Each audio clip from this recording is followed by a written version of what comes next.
ಸರ್ಕಾರ, ನಮ್ಮ ಕಾಂಗ್ರೆಸ್ ಪಕ್ಷ, ನಮ್ಮ ಡಾಕ್ಟರ್ ಮನಮೋಹನ್ ಸಿಂಗ್ ಜಿ ಅವರು ತಂದಿರತಕ್ಕಂಥ ಕಾಯ್ದೆ ಮತ್ತು ನಮ್ಮ ಸೋನಿಯಾ ಗಾಂಧಿ ಮೇಡಮ್, ಅಂದಿನ ಅಧ್ಯಕ್ಷರಾಗಿರ್ತಕ್ಕಂಥ ಸೋನಿಯಾ ಗಾಂಧಿ ಮೇಡಮ್ ಅವರು ಮತ್ತು ರಾಹುಲ್ ಗಾಂಧೀಜಿಯವರು, ನಮ್ಮ ಇಂದಿನ ಸಂಸದರು, ಅವರೆಲ್ಲ ಇವತ್ತು ನಮ್ಮ ಬೀದಿ ಬದಿ ವ್ಯಾಪಾರ ಸ್ಟ್ರೀಟ್ ವೆಂಡರ್ಸ್ ಆಕ್ಟ್ ಅಂತ ನಮಗೆ ಒಂದು ಘೋಷಣೆ ಮಾಡಿರ್ತಕ್ಕಂಥದ್ದು ಡಾಕ್ಟರ್ ಮನಮೋಹನ್ ಸಿಂಗ್ ಜಿ ಅವರು. ಇವತ್ತು ನಾವು ಕಾಂಗ್ರೆಸ್ ಪಕ್ಷ, ಕಾಂಗ್ರೆಸ್ನ ಬಡವರ ಪಕ್ಷ, ಇವತ್ತು ಬೀದಿ ಬದಿ ವ್ಯಾಪಾರಿಗಳನ್ನ ಗುರುತಿಸಿ ಸ್ಟ್ರೀಟ್ ವೆಂಡರ್ ಆಕ್ಟ್ ಅನ್ನ ಇಡೀ ಭಾರತ ದೇಶದಲ್ಲಿ ಇವತ್ತು ನಮ್ಮ ಆಕ್ಟ್ ಅನ್ನ ಜಮ್ಮು ಕಾಶ್ಮೀರ ಒಂದು ಹೊರತುಪಡಿಸಿ ಇಡೀ ಭಾರತಕ್ಕೆ ಒಂದು ಅನುಗುಣ. ಅದಕ್ಕೆ ನಮ್ಮ ಭಾರತ ದೇಶದ ನೆಚ್ಚಿನ ನಾಯಕಿಯಾಗಿರ್ತಕ್ಕಂಥ ಸೋನಿಯಾ ಗಾಂಧಿ ಮೇಡಮ್ ಅವರಿಗೆ ನಮ್ಮೆಲ್ಲರ ಪರವಾಗಿ ಹೃದಯಪೂರ್ವಕ ಅಭಿನಂದನೆಗಳನ್ನ ಸಲ್ಲಿಸ್ತಾ ಇದ್ದೀವಿ. ಮತ್ತು ಅದೇ ರೀತಿ ನಮ್ಮ ರಾಹುಲ್ ಗಾಂಧೀಜಿಯವರು,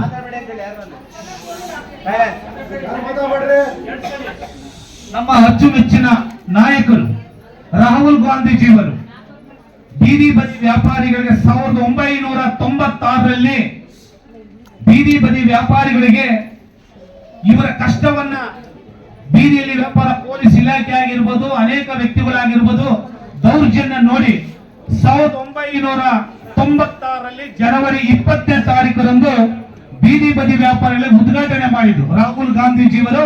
ಅವತ್ತಿಂದ ಇವತ್ತಿವರೆಗೂ ಬೀದಿ ಬದಿ ವ್ಯಾಪಾರಿಗಳಿಗೆ ರಾಹುಲ್ ಗಾಂಧಿಯವರು ಹೆಚ್ಚು ಕೊಡುಗೆ ಇದೆ ಅಂತ ನಾನು ಈ ವೇದಿಕೆ ಮುಖಾಂತರ ಇಷ್ಟಪಡ್ತಾ ಇದ್ದೀನಿ. ಅದೇ ರೀತಿ ನಮ್ಮ ಡಾಕ್ಟರ್ ಮನಮೋಹನ್ ಸಿಂಗ್ ಜಿ ಅವರು, ಪ್ರಧಾನಮಂತ್ರಿಯವರು food act, street vendor food act ಅನ್ನು ತಂದರು. ಅದರಲ್ಲಿ ಬೀದಿ ಬದಿ ವ್ಯಾಪಾರಿಗಳನ್ನೇ ಸೇರಿಸಿದ್ರು. ಅದೇ ರೀತಿ ಬೀದಿ ಬದಿ ವ್ಯಾಪಾರಿಗಳಿಗೆ ಒಂದು ಚುನಾವಣೆ ಆಗಬೇಕು, ಸರ್ಕಾರದ ಮಟ್ಟದಲ್ಲಿ ಪ್ರಜಾಪ್ರಭುತ್ವದಲ್ಲಿ ಇವ್ರನ್ನ ಗುರುತಿಸಬೇಕು ಅಂತ ಹೇಳಿ ನಮ್ಮ ಡಾಕ್ಟರ್ ಮನಮೋಹನ್ ಸಿಂಗ್ ಜಿ ಅವರು ಪ್ರಧಾನಮಂತ್ರಿ ಆದ 2012, 13, 14ರಲ್ಲಿ ನಮ್ದೆಲ್ಲ ರಾಜ್ಯಸಭೆ ಮತ್ತು ಲೋಕಸಭೆಯಲ್ಲಿ ಬಿಲ್ ಪಾಸ್ ಆಗಿ ನಮಗೆ 2014ರಲ್ಲಿ ಡಾಕ್ಟರ್ ಮನಮೋಹನ್ ಸಿಂಗ್ ಜಿ ಅವರು ಬಿಲ್ ಅನ್ನ ಪಾಸ್ ಮಾಡಿದ್ರು. ನಿಮ್ಮೆಲ್ಲರ ಪರವಾಗಿ, ನಮ್ಮೆಲ್ಲರ ಪರವಾಗಿ, ಕಾಂಗ್ರೆಸ್ ಪಕ್ಷದ ಪರವಾಗಿ ನಾವು ಹೃದಯಪೂರ್ವಕ ಅಭಿನಂದನೆಗಳನ್ನ ಸಲ್ಲಿಸೋಣ. ಮತ್ತು ಅದೇ ರೀತಿ ಬೀದಿ ಬದಿ ವ್ಯಾಪಾರಿಗಳನ್ನ ಅಸಂಘಟಿತ ಕಾರ್ಮಿಕ ವರ್ಗ ಇದೆ ಗೊತ್ತಾ, 140 ವರ್ಗ ಬರುತ್ತೆ. ಅದರಲ್ಲಿ ಫಸ್ಟ್ ಪ್ರಥಮವಾಗಿ ನನ್ನ ಡೆಲ್ಲಿಲಿ ಕರೆಸ್ಕೊಂಡ್ರು ರಾಹುಲ್ ಗಾಂಧೀಜಿಯವರು. ಅವತ್ತು ಬೀದಿ ಬದಿ ವ್ಯಾಪಾರ ನಮ್ಮ ತಮಿಳುನಾಡು, ಆಂಧ್ರ, ಕೇರಳ ಎಲ್ಲ ಬೀದಿ ಬದಿ ವ್ಯಾಪಾರ ಚೇರ್ಮನ್ ಮಾಡಿದ್ರು. ನಾನು ಬೇಡ ಸರ್ ಅಂದೆ. ಯಾಕೆ ಹೇಳಿದೆ ಅಂದ್ರೆ ಬೀದಿ ಬದಿ ವ್ಯಾಪಾರ ಒಂದೇ ಸಾಕು ನನಗೆ. ನಾನು 11 ಜನದ ಸಂಘಟನೆ ಕಟ್ಟಿ ಬೆಂಗಳೂರು ನಗರದಲ್ಲಿ 40-50 ಸಂಘಟನೆ ಕಟ್ಟಿ, ಅದಾದ ಮೇಲೆ ಬೃಹತ್ ಬೆಂಗಳೂರು ಬೀದಿ ವ್ಯಾಪಾರ ಒಕ್ಕೂಟ ಕಟ್ಟಿ, ಅದಾದ ಮೇಲೆ ಕರ್ನಾಟಕ ಪ್ರದೇಶ ಬೀದಿ ಬದಿ ವ್ಯಾಪಾರ ಒಕ್ಕೂಟವನ್ನ ಕಟ್ಟಿ ಕಾಂಗ್ರೆಸ್ ಪಕ್ಷ ಅಭಿಷೇಕ್ ದರ್ಜಿಯವರು ಮತ್ತು ಸುಗ್ರೀವಾಲ್ ಅವರು ನನ್ನನ್ನು ಗುರುತಿಸಿ ಡಿ ಕೆ ಶಿವಕುಮಾರ್ ಜಿ ಅವರು ಪ್ರತ್ಯಕ್ಷವಾಗಿ ಒಂದು ನಮ್ಮ ಕರ್ನಾಟಕ ಪ್ರದೇಶ ಕಾಂಗ್ರೆಸ್ ಸಮಿತಿ ಅಂತ ಒಂದು ಸೆಲ್ ಅನ್ನ ಮಾಡ್ತು. ನಾವು ಅವರ ಪರವಾಗಿ, ನಮ್ಮ ಬೀದಿ ಬದಿ ವ್ಯಾಪಾರ ಪರವಾಗಿ, ನಮ್ಮ ಕಾಂಗ್ರೆಸ್ ಪಕ್ಷವಾಗಿ ಆ ಸೆಲ್ಗೆ ಹೃದಯಪೂರ್ವಕ ಅಭಿನಂದನೆಗಳನ್ನ ಸಲ್ಲಿಸೋಣ. ಯಾಕೆ ಹೇಳ್ತಾ ಇದ್ದೀನಿ ಅಂದ್ರೆ ಸುಮಾರು ನನ್ನ ಒಕ್ಕೂಟದಲ್ಲಿ 1,80,000 ಜನ ಇದ್ದಾರೆ. ನಾನು 11 ಜನ ಪ್ರಾರಂಭ ಮಾಡಿ ಇವತ್ತು ಸ್ಟೇಟ್ದಲ್ಲಿ ಪ್ರತಿ ಒಬ್ಬರು ಇವತ್ತು ನಿಮ್ಗೆ ಊಟ ಮಾಡ್ತಾ ಇದ್ದಾರೆ ಅಂದ್ರೆ ಅದು ನಮ್ಮ ಡಾಕ್ಟರ್ ಮನಮೋಹನ್ ಸಿಂಗ್ ಜಿ ಅವರು. ಅದಕ್ಕೋಸ್ಕರ ನಾನು ಯಾಕೆ ಹೇಳಕ್ ಇಷ್ಟಪಡ್ತಾ ಇದ್ದೀನಿ, ಬೀದಿ ಬದಿ ಫಸ್ಟ್ ನಾನು ಯಾರು ಅವತ್ತು ಪುಟ್ಟನ್ ಚಟ್ಟಿಲ್ ಕಾರ್ಯಕ್ರಮ ಮಾಡಿದ್ದೆ ಸರ್. ಪುಟ್ಟನ್ ಚಟ್ಟಿಲ್ ಸುಮಾರು 6,000-7,000 ಬಂದಿತ್ತು, 60 ಬಸ್ಗಳು ಬಂದಿತ್ತು. ಜಾಗ ಸಾಲಿಲ್ಲ ನನಗೆ. ಎಷ್ಟೋ ಜನ ಅವತ್ತು ರಿಟರ್ನ್ ಹೋಗ್ಬಿಟ್ರು, ಕುಂತ್ಕೊಳ್ಳಕ್ ಜಾಗ ಇಲ್ಲ ಅಂತ ಹೇಳಿ. ಅವತ್ತು ಜನ ನೋಡಿದ್ರು, ಡಿ ಕೆ ಸಾಹೇಬ್ರು ಹೇಳಿದ್ರು, ಇಲ್ಲ ಇದೊಂದು ಸೆಲ್ ಮಾಡಬೇಕು, ನಿಮ್ಗೊಂದು ಪ್ರತ್ಯಕ್ಷವಾಗಿ ನಮ್ಮ ಕಾಂಗ್ರೆಸ್ ಪಕ್ಷದಲ್ಲಿ ಸೇವೆ ಇದೆ ಅಂತ ಹೇಳಿ ಒಂದು ಸೆಲ್ ಮಾಡಿದ್ರು.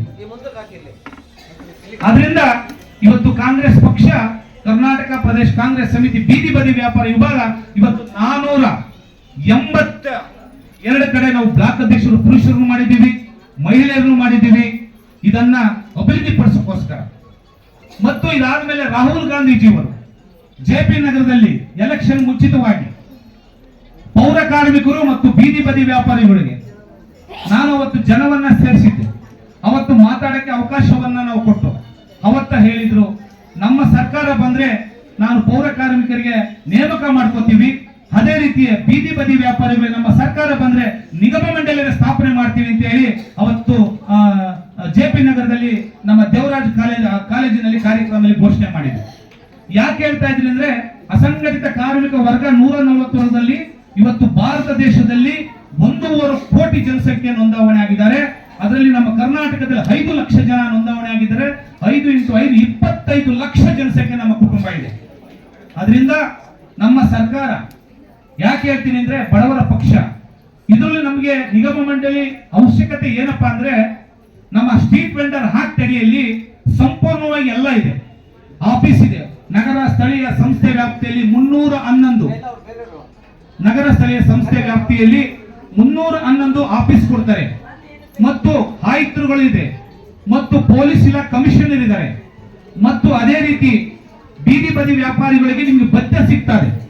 ಭತ್ಯೆನೂ ಸಹಿತ ನಿಮಗೆ ಅವತ್ತಿನ ಸಿಟಿಂಗ್ ಫೀಸ್ 500 rupees ಅದನ್ನ ನಾನು ಮಂತ್ಲಿ ಪೇಮೆಂಟ್ ಮಾಡಿಸ್ಬೇಕು ಅಂತ ಸರ್ಕಾರಕ್ಕೆ ಈಗ ಕೇಂದ್ರ ಸರ್ಕಾರಕ್ಕೆ ಶಿಫಾರಸನ್ನು ನಾನು ಮಾಡಿದ್ದೀನಿ. ನಿಮಗೆ ಪ್ರತಿ ತಿಂಗಳು ಅದನ್ನ ಭತ್ಯೆ ಕೊಡಬೇಕು ಅಂತ ಹೇಳಿ ಅದನ್ನ ನಾನು ಶಿಫಾರಸು ನೀಡಿದ್ದೀನಿ. ಮತ್ತು ಈ ಸ್ಟ್ರೀಟ್ ವೆಂಡರ್ ಆಕ್ಟ್ ಅನ್ನ ನಮ್ಮ ಡಾಕ್ಟರ್ ಮನಮೋಹನ್ ಸಿಂಗ್ ತಂದಿರತಕ್ಕಂತ ಆಕ್ಟ್ ಅನ್ನ ತಿರ್ಗಾ ಇನ್ನೂ ಹೆಚ್ಚಿನ ಸವಲತ್ತುಗೋಸ್ಕರ ವೋಟ್ ಬ್ಯಾಂಕ್ಗೋಸ್ಕರ ಕೇಂದ್ರ ಸರ್ಕಾರ ಇನ್ನೂ ಇಂಪ್ಲಿಮೆಂಟ್ ಮಾಡ್ತಾ ಇದೆ. ಯಾಕೆಂದ್ರೆ ಇವತ್ತು ನಮ್ಮ ಕರ್ನಾಟಕದ ಪ್ರದೇಶ ಕಾಂಗ್ರೆಸ್ ಸಮಿತಿಯ ಬೀದಿ ಬದಿ ವ್ಯಾಪಾರಿಗಳು ನಮ್ಮಲ್ಲಿ 5,80,000 ಜನ ನೋಂದಾವಣೆಯಾಗಿ 4,03,95,000 ಈಗ ಫಲಾನುಭವಿಗಳು ನೀವೆಲ್ಲ ನಮ್ಮ ಲೋನ್ಗಳು ಪಡ್ಕೊಂಡಿದ್ದೀರ. 15,000, 25,000, 50,000 ಮತ್ತು ನಿಮ್ಗೆ ಇನ್ನೊಂದು ವಿಷಯ ಗೊತ್ತಿಲ್ಲ. ನಾನು ಸಂಘಟನೆ ಇಟ್ಕೊಂಡಾಗ ಮಾನ್ಯ ಮುಖ್ಯಮಂತ್ರಿ ಸಿದ್ದರಾಮಯ್ಯ ಸಾಹೇಬರು ಫಸ್ಟ್ ಪ್ರಥಮವಾಗಿ ಮುಖ್ಯಮಂತ್ರಿ ಆದಾಗ 10 ಕೋಟಿ ರೂಪಾಯಿನ ಸ್ಯಾಂಕ್ಷನ್ ಮಾಡಿಸಿದೆ. ಅವಾಗ ಮಹಿಳಾ ಮತ್ತು ಮಕ್ಕಳ ಕಲ್ಯಾಣ ಇಲಾಖೆ ಸಚಿವರಾಗಿರ್ತಕ್ಕಂಥ ಉಮಾಶ್ರೀ ಮೇಡಮ್ ಅವರಿಗೆ ನಾನು ಮನವರಿಕೆ ಮಾಡಿದೆ. ಅವಾಗ ಮಹಿಳೆಯರಿಗೆ ನಮ್ಮ ಕಾಂಗ್ರೆಸ್ ಪಕ್ಷ ಕೊಟ್ಟಿದ್ದು ಇಡೀ ಭಾರತದಲ್ಲಿ ಎಲ್ಲೂ ಕೊಟ್ಟಿದ್ದಿಲ್ಲ. 10,000 ಫ್ರೀ ಕೊಡ್ತು ಮಹಿಳೆಯರಿಗೆ. ಅದನ್ನು ನಾವು ಮಾನ್ಯ ಮುಖ್ಯಮಂತ್ರಿ ಸಿದ್ದರಾಮಯ್ಯ ಸಾಹೇಬರಿಗೆ ನಾನು ಹೃದಯಪೂರ್ವಕ ಅಭಿನಂದನೆ ಹೇಳ್ತೀನಿ. ಯಾಕೆ ಹೇಳ್ತಾ ಇದ್ದೀನಿ ಅಂದ್ರೆ ಅದಾದ ಮೇಲೆ ನಾನು ಪರಮೇಶ್ವರ ಅಧ್ಯಕ್ಷದ ಉಪಮುಖ್ಯಮಂತ್ರಿ ಆದಾಗ ಬಡವರ ಬಂಧು ಯೋಜನೆ ಮಾಡಿಸಿದೆ. 2,000 ರಿಂದ 10,000ಗೆ ಬಡ್ಡಿ ಇಲ್ಲ ರೀತಿಯಲ್ಲಿ ಅದನ್ನು ಕೊಡಿಸಿದೆ. ಅದಾದ ಮೇಲೆ ಕೋವಿಡ್ ಅಲ್ಲಿ ನಮ್ಮನ್ನು ಗುರುತಿಸಿಲ್ಲ, ಕೇಂದ್ರ ಸರ್ಕಾರ ನಮ್ಮನ್ನು ಗುರುತಿಸಲಿಲ್ಲ. ಆವಾಗ ಫೈಟ್ ಮಾಡಿ ನಾನು ಕೇಂದ್ರ ಸರ್ಕಾರಕ್ಕೆ ಬಿಸಿಯನ್ನು ಮುಡಿಸ್ತೇವೆ. ನಮ್ಮ ಸಂಘಟಿತ ಕಾರ್ಮಿಕ ರಾಷ್ಟ್ರೀಯ ಅಧ್ಯಕ್ಷರಾಗಿರ್ತಕ್ಕಂಥ ಅರಬಿ ಸಿಕ್ಕಿದ್ರು. ಅವರು national association street vendors of India ಅಂತ ಹೇಳಿ ಒಂದು ಸಂಸ್ಥೆ ಮಾಡಿಕೊಂಡು ಅವರು ರಾಷ್ಟ್ರೀಯ ಅಧ್ಯಕ್ಷರಾಗಿದ್ರು. ನಮ್ಮ ಕಾಂಗ್ರೆಸ್ ಪಕ್ಷದ ರಾಷ್ಟ್ರೀಯ ಅಧ್ಯಕ್ಷರಾಗಿದ್ರು. ಕೇಂದ್ರ ಸರ್ಕಾರ ಚಾಟಿ ಬೀಳಿಸ್ತು. ಅವಾಗ ಬೀದಿ ಬದಿ ವ್ಯಾಪಾರಿಗಳಿಗೆ PM ಸೋನಿಧಿ ಅಂತ ಹೇಳಿ ಅರ್ಜಿ ಹಾಕಿದಾಗ ಸುಮಾರು ಒಂದು ದಿನಕ್ಕೆ 5 ರಿಂದ 10 ಲಕ್ಷ ಬೀದಿ ಬದಿ ವ್ಯಾಪಾರ ನೋಂದಾವಣೆ ಆಯಿತು. ಇವತ್ತು ಭಾರತ ದೇಶದಲ್ಲಿ 1 ಕೋಟಿಯಷ್ಟು ನೋಂದಾವಣೆ ಆಗಿದ್ದಾರೆ. ಇವತ್ತು ಬೀದಿ ಬದಿ ವ್ಯಾಪಾರಿಗಳಿಗೆ ಅವರಿಗೆ ಅನುದಾನಗಳನ್ನು ಸಿಗ್ತಾರೆ. ಇದೆಲ್ಲ ನಿಮಗೆ ಯಾಕೆ ಹೇಳಕ್ ಇಷ್ಟಪಡ್ತಾ ಇದೀವಿ ಅಂದ್ರೆ ಇದು ಕಾಂಗ್ರೆಸ್ ಪಕ್ಷದ ಕೊಡುಗೆ ಸ್ಟ್ರೀಟ್ ವೆಂಡರ್ ಆಕ್ಟ್ ಅಂತ ನೀವೆಲ್ಲ ಮನವರಿಕೆ ತಿಳ್ಕೊಬೇಕಾಗುತ್ತೆ. ಕಾಂಗ್ರೆಸ್ ಪಕ್ಷ ಅವತ್ತು ಏನೋ ಸ್ಟ್ರೀಟ್ ವೆಂಡರ್ ಆಕ್ಟ್ ತರಲಿಲ್ಲ ಅಂದಿದ್ರೆ ಇವತ್ತು ನೀವು ಸ್ಟೇಜ್ ಮೇಲೆ ಕೂತ್ಕೊಳ್ಳಂಗಿತ್ತಿಲ್ಲ, ನಾವು ಇದ್ರ ಮೇಲೆ ಭಾಷಣ ಮಾಡಂಗಿತ್ತಿಲ್ಲ. ಆದ್ರೆ ಡಾಕ್ಟರ್ ಮನಮೋಹನ್ ಸಿಂಗ್ ಜಿ ಅವರು ನೋಡಿ ಆವತ್ತಲೇ ಕೂಲಾಕುಷಿತವಾಗಿ ಎಲ್ಲ ಸ್ಟಡಿ ಮಾಡಿ ಈ ಆಕ್ಟ್ ಅನ್ನ ಇಂಪ್ಲಿಮೆಂಟ್ ಮಾಡಬೇಕು ಅಂತ ಹೇಳಿ ಅದಕ್ಕೆ ಗೋಪಾಲ್ ಕೊಡು ನಿವೃತ್ತಿ ನ್ಯಾಯಾಧೀಶರಾಗಿರ್ತಕ್ಕಂಥ ಅವರು ಸಿಂಗ್ ಅವರು ಮತ್ತು ಸುಪ್ರೀಂ ಕೋರ್ಟ್ ಆರ್ಡರ್ ಆಯಿತು. 2013ರಲ್ಲಿ ಸುಪ್ರೀಂ ಕೋರ್ಟ್ ಅಲ್ಲಿ ಬೀದಿ ಬದಿ ವ್ಯಾಪಾರ ಗುರುತಿಸಬೇಕು ಅಂತ ಸುಪ್ರೀಂ ಕೋರ್ಟ್ ಅಲ್ಲಿ ಕಾಯ್ದೆ ಬಂತು. ಅದಾದ ಮೇಲೆ ಪ್ರತಿ ಒಬ್ಬರಿಗೂ ಇವತ್ತು ನಮ್ಮ ಕರ್ನಾಟಕದಲ್ಲಿ ಕಾಂಗ್ರೆಸ್ ಪಕ್ಷ ಸಿದ್ದರಾಮಯ್ಯ 10,000 ಕೊಟ್ಟಿದ್ರು. ಬಡವರ ಬಂಧು ಯೋಜನೆ ಮಾಡಿಸಿದೆ. ಕೋವಿಡ್ ಅಲ್ಲಿ 1,40,000 ಜನ ಬೀದಿ ಬದಿ ವ್ಯಾಪಾರ ಪ್ರೋತ್ಸಾಹನ ಕೊಡಿಸಿದೆ. ಅದೇ ರೀತಿ ಬೀದಿ ಬದಿ ವ್ಯಾಪಾರಿಗಳಿಗೆ ಇವತ್ತು ನಮ್ಮ ಕರ್ನಾಟಕ ಸರ್ಕಾರ ಮಾನ್ಯ ಮುಖ್ಯಮಂತ್ರಿಗಳು 1 ಲಕ್ಷ ರೂಪಾಯಿಯನ್ನ ಈ ಸತಿ ಬಜೆಟ್ ಅಲ್ಲಿ ಕರ್ನಾಟಕ ಪ್ರದೇಶ ಕಾಂಗ್ರೆಸ್ ಸಮಿತಿ ವತಿಯಿಂದ ನಾನು ಒಂದು ಲೆಟರ್ ಕೊಟ್ಟೆ. ಮಾನ್ಯ ಮುಖ್ಯಮಂತ್ರಿ ಸಿದ್ದರಾಮಯ್ಯ ಅವರು ನಾವು 1 ಲಕ್ಷ ರೂಪಾಯಿಯನ್ನ ಬೀದಿ ಬದಿ ವ್ಯಾಪಾರಿಗಳು ಈ ಸರಿ ಬಜೆಟ್ನಲ್ಲಿ ಘೋಷಣೆಯನ್ನ ಮಾಡಿದ್ರು. ಅದಕ್ಕೆ ನಾವು ಕಾಂಗ್ರೆಸ್ ಪಕ್ಷಕ್ಕೆ ನಮ್ಮ ಸರ್ಕಾರಕ್ಕೆ ನೀವೆಲ್ಲರೂ ಚಪ್ಪಾಳೆ ಮುಖಾಂತರ ಅಭಿನಂದನೆ. ನೀವು 1 ಲಕ್ಷ ರೂಪಾಯಿಯನ್ನ 15,000 ನೀವು ಕ್ಲೀನ್ ಆಗಿ ಕಟ್ಟಿದ್ರೆ 25,000 ಕಟ್ಟಿದ್ರೆ 50,000. ಇವತ್ತು 1 ಲಕ್ಷ ರೂಪಾಯಿ 35,000 ಜನಕ್ಕೆ ನಿಮ್ಮ ಅಕೌಂಟ್ಗೆ ಡೇ ನಲದಿಂದ ನಿಮ್ಮ ಅಕೌಂಟ್ಗೆ ಬೀಳ್ತಾ ಇದೆ. ಕೇವಲ ವರ್ಷಕ್ಕೆ ಬರೀ 8,000 ಅಷ್ಟೇ ಬಡ್ಡಿ. ನೀವು online Google pay phone pay ಮಾಡಿದ್ರೆ ಬರೀ 4,000 ಬಡ್ಡಿ. ಇದನ್ನ ನೀವು ಎಚ್ಚೆತ್ತುಕೊಂಡು ನೀವು ಟರ್ನ್ ಓವರ್ ಮಾಡಬೇಕಾಗುತ್ತೆ. ಮತ್ತು ನಮಗೆ ವೆಂಡಿಂಗ್ ಝೋನ್ ಮಾಡುವುದಕ್ಕೆ ಕೇಂದ್ರ ಸರ್ಕಾರ ಮತ್ತು ರಾಜ್ಯ ಸರ್ಕಾರದಿಂದ 1.5 ಕೋಟಿ 2 ಕೋಟಿ 80 ಲಕ್ಷ 90 ಲಕ್ಷ ಬಜೆಟ್ ಅನ್ನ ಕೊಡುತ್ತೆ ಕೇಂದ್ರ ಸರ್ಕಾರ. ಬೀದಿ ಬದಿ ವ್ಯಾಪಾರಿಗಳಿಗೆ vending zone, no vending zone, reject vending zone ಅಂತ ಮಾಡುತ್ತೆ. ಆ ವೆಂಡಿಂಗ್ ಝೋನ್ ಮಾಡಿದಾಗ ನೀವು ಯಾರು ನಗರ ಸ್ಥಳೀಯ ಸಂಸ್ಥೆಯಲ್ಲಿ ನೋಂದಾವಣೆ ಆಗಿರ್ತೀರೋ ನೀವು ಅದರಲ್ಲಿ ನಿಮಗೆ ಮಾರ್ಕೆಟ್ ಅನ್ನ ಮಾಡಿಕೊಡ್ತದೆ. ಆ ಮಾರ್ಕೆಟ್ ಒಳಗಡೆ ನೀವು ಸಂಸ್ಕೃತಿವಾಗಿ ವ್ಯಾಪಾರ ಮಾಡಬಹುದು. ಬಾಡಿಗೆ ಫಿಕ್ಸ್ ಆಗುತ್ತೆ ಟೌನ್ ವೆಂಡಿಂಗ್ ಕಮಿಟಿಗೆ. ಅದರಲ್ಲಿ ವರ್ಷಕ್ಕೆ ಒಂದು 3,000 ಹೂ ಕಟ್ಟರಿಗೆ, ಸ್ವಲ್ಪ ತರಕಾರಿ ಮಾಡೋರಿಗೆ ಬೇರೆ, ಹಣ್ಣು ಮಾಡೋರಿಗೆ ಬೇರೆ, ಫುಡ್ ಮಾಡೋರಿಗೆ ವೆರೈಟಿ ಬಾಡಿಗೆ ಫಿಕ್ಸ್ ಆಗುತ್ತೆ. ಈಗಾಗಲೇ ನಾವು ಹುಬ್ಳಿಲಿ 150 ವೆಂಡಿಂಗ್ ಝೋನ್ ಮಾಡಿಸಿದೀವಿ, ಶಿವಮೊಗ್ಗದಲ್ಲಿ 25 ವೆಂಡಿಂಗ್ ಝೋನ್ ಮಾಡಿಸಿದೀವಿ, ಮತ್ತು ಹಾಸನದಲ್ಲಿ ಮಾಡಿಸಿದೀವಿ, ಮತ್ತು ಕೋಲಾರ, ಚಿಂತಾಮಣಿ ಎಲ್ಲ ಕಡೆಯಲ್ಲೂ ವೆಂಡಿಂಗ್ ಝೋನ್ಗಳು ಮಾಡಿಸಿದೀವಿ. ಟೋಟಲ್ ಬೆಂಗಳೂರಲ್ಲಿ 250 ವೆಂಡಿಂಗ್ ಝೋನ್ ಸೆಲೆಕ್ಟ್ ಮಾಡಿಸಿದೀವಿ. ಅದನ್ನ ಬಜೆಟ್ ಅಲ್ಲಿ ಸಹಿತ ಬಿಬಿಎಂಪಿ ಬಜೆಟ್ ಅಲ್ಲಿ 25 ಕೋಟಿ ರೂಪಾಯಿನ ಮೀಸಲು ಸಹಿತ ಇರಿಸಿದ್ದೆ ನಾನು. ಬಜೆಟ್ ವೆಂಡಿಂಗ್ ಝೋನ್ ಮಾಡಬೇಕು ಅಂತ ಕೇಂದ್ರ ಸರ್ಕಾರ ನಮ್ಮ ಹಣವನ್ನ ನಮ್ಮ ಅಧಿಕಾರಿಗಳು ಕಲ್ಯಾಣ ಇಲಾಖೆ ವ್ಯಾಪ್ತಿಯಲ್ಲಿ ಬರ್ತಾರೆ, ನಿರ್ಲಕ್ಷ್ಯ ಮಾಡಿ ನಮ್ಮ ಹಣವನ್ನ ನಮಗೆ ಸೇರಿದ ರೀತಿಯಲ್ಲಿ ವಾಪಸ್ ಹೋಗ್ತಾ ಇದ್ದಾರೆ. ಅದನ್ನ ನಾವು ಈಗಾಗಲೇ ನಾನು ಶರಣ ಪ್ರಕಾಶ್ ಪಾಟೀಲ್ ಎಲ್ಲ ವಿವರಗಳನ್ನ ತಿಳಿಸಿದ್ದೀನಿ. ಅದನ್ನ ಸಹ ನೀವು ಕಲ್ಯಾಣ ಅಧಿಕಾರಿಗಳು ಸಂಬಂಧಪಟ್ಟ ಡೇನ್ ಅನ್ನಿರ್ತಕ್ಕಂಥವ್ರಿಗೆ ಒಂದು ಸಭೆಯನ್ನ ಕರೆದು ಅದನ್ನ ವ್ಯವಸ್ಥಿತವಾಗಿ ನಮ್ಮ ಕಾಂಗ್ರೆಸ್ ಪಕ್ಷ, ನಮ್ಮ ಮಾನ್ಯ ಮುಖ್ಯಮಂತ್ರಿಗಳು, ಮಾನ್ಯ ಉಪಮುಖ್ಯಮಂತ್ರಿಗಳು ನಿಮ್ಮ ಅಧ್ಯಕ್ಷತೆಯಲ್ಲಿ ನಮ್ಮ ಇಡೀ ರಾಜ್ಯದಲ್ಲಿ 5 ಲಕ್ಷದ ಬೀದಿ ಬದಿ ವ್ಯಾಪಾರಿಗಳ ನಾವು 10% ಮಾತ್ರ ನಮ್ದು ಇದು ದೂರದರ್ಶನ ಮಾಡಿದ್ರೆ ಸಾಕು. ಯಾಕೆ ಹೇಳ್ತಾ ಇದ್ದೀನಿ ಅಂದ್ರೆ, ಇವತ್ತು ನೀವು ಬಿಹಾರಲ್ಲಿ ಚುನಾವಣೆ ನೋಡಿದ್ರಾ? ಆ ಬಿಹಾರ ಚುನಾವಣೆ ನಮ್ಮ ದುಡ್ಡನ್ನ ಬಳಸಿಕೊಂಡಿದ್ದಾರೆ. 11,380 ಕೋಟಿ ರೂಪಾಯಿ. ಇದನ್ನ ನಾನು ಓಸತಿ ಇದೇ ನಮ್ಮ ಯಾರು ರಾಮದಾಸ್ ಅವರು, ಇದೇ ನಮ್ಮ MP ಆಗಿರ್ತಕ್ಕಂಥ ಮೋಹನ್ ಇವರು, BC ಮೋಹನ್ ಅವರು ಮತ್ತು ತೇಜಸ್ವಿ ಸೂರಿ ಅವರು ಇನ್ಚಾರ್ಜ್ ಕೊಟ್ಟಿದ್ರು ಕರ್ನಾಟಕಕ್ಕೆ PM ಸೋನ್ ಇದು ಮಾಡಿಸ್ಬೇಕು ಅಂತ. ಅವಾಗ ನಾನು ಅದನ್ನ ವ್ಯವಸ್ಥಿತವಾಗಿ ಎಲ್ಲೆಲ್ಲಿ ಏನೇನು ಮಾಡಬೇಕು ಅಂತ ನಾನು ಅದನ್ನ ಮಾಡಿದೆ.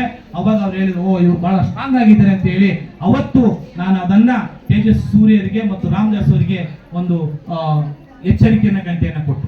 ಯಾಕೆ ಹೇಳ್ತಾ ಇದ್ದೀನಿ ಅಂದ್ರೆ, ಇವತ್ತು 10,000 ನಮ್ಮ ಏನು ನಿಮ್ಗೆ ಅಮೌಂಟ್ ಬರ್ತಾ ಇದೆಲ್ಲ, ಇವತ್ತು ನಮ್ಮ ಎಲ್ಲಿ ಬಿಹಾರ ಚುನಾವಣೆ ನಮ್ಮ ಕಾಂಗ್ರೆಸ್ ಪಕ್ಷ ಗೆಲ್ಲಬೇಕಾಗಿತ್ತು. ಆದ್ರೆ ಆ ದುಡ್ಡು 11,388 ಕೋಟಿ ಎಲ್ಲಿ ಅನಿಸ್ತು. ಅದನ್ನ ಇಷ್ಟು ಸಹಿತ ನಾನು ಎಲ್ಲ ಏನಿಲ್ಲ, ಅವರು ಬರೀ ಕೇವಲ ಆಧಾರ್ ಕಾರ್ಡ್ ಮತ್ತು ಬ್ಯಾಂಕ್ ಅಕೌಂಟ್ ನಂಬರ್ 10 ಜನ ನಗರ ಸ್ಥಳೀಯ ಸಂಸ್ಥೆಯಲ್ಲಿ ಮಹಾನಗರ ಪಾಲಿಕೆ ಒಂದು ಜೋನಲ್ಲಿ ನಮಗೋಸ್ಕರ 12,000 ಜನ ಕೆಲಸಕ್ಕೆ ಇಟ್ಕೊಂಡಿದ್ದಾರೆ. ಆ ಮಹಿಳೆಯನ್ನ CRP